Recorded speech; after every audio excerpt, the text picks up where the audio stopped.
lanterne des Ziguinchorois sur la question du loyer des étudiants de Ziguinchor à Dakar. D'emblée, je tenais à vous souligner qu'à notre arrivée, nous avons trouvé un contrat de location signé entre l'ancienne équipe municipale et le bailleur.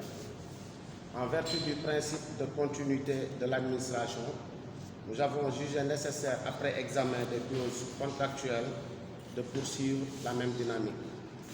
À notre connaissance, il existait un arriéré de paiement du dernier semestre de la gestion précédente, en l'occurrence 2021. Arriéré justifié par une insuffisance de crédit sur la ligne budgétaire devant supporter la dépense. Et je précise que c'est arriéré, c'est insuffisance de crédit et non de trésorerie, parce que la ligne était insuffisamment dotée pour pouvoir supporter la dépense.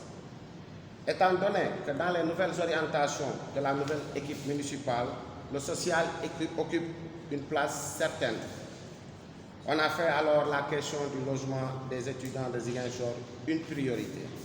C'est dans ce sillage que nous avons réglé la question des étudiants de Bambey dont la facture était déjà sur place.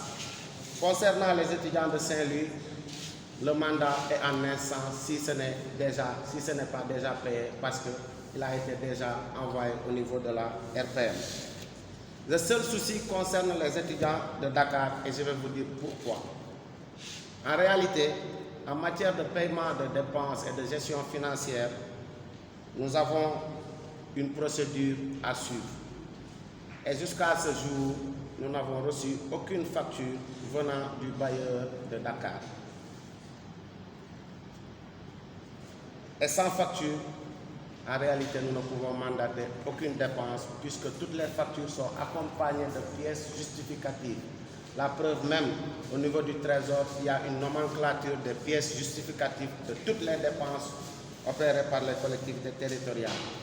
Et ce qui est bizarre, le contrat est signé entre le bailleur et la mairie de Ziguinchor.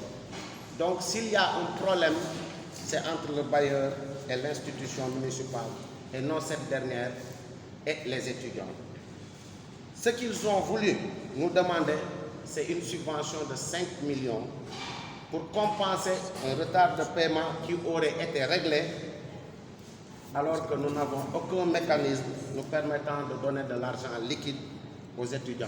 Notre interlocuteur, c'est le bailleur et tout paiement se fait par virement bancaire. En somme, c'est ça le problème. Donc nous avons été surpris hier à la suite de leur sortie, alors que nous étions dans de bonnes dispositions pour honorer notre engagement auprès du bailleur avec qui nous avons parlé hier même.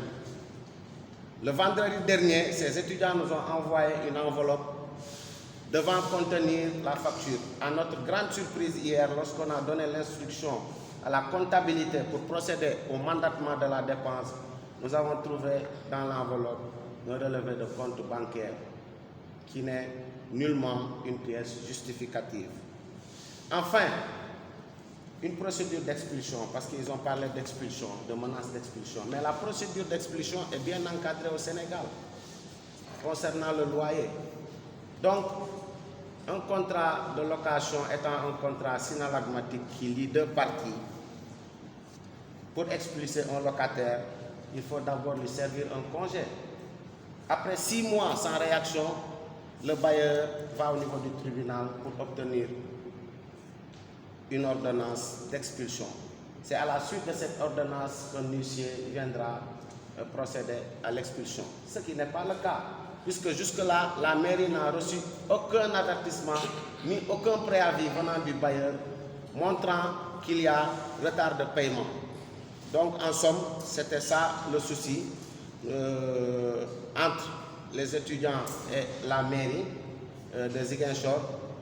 Une situation que nous regrettons véritablement, puisqu'ils n'étaient même pas dans les dispositions pour qu'on puisse procéder au paiement, parce que nous n'avons reçu aucune facture dans ce sens. Je vous remercie.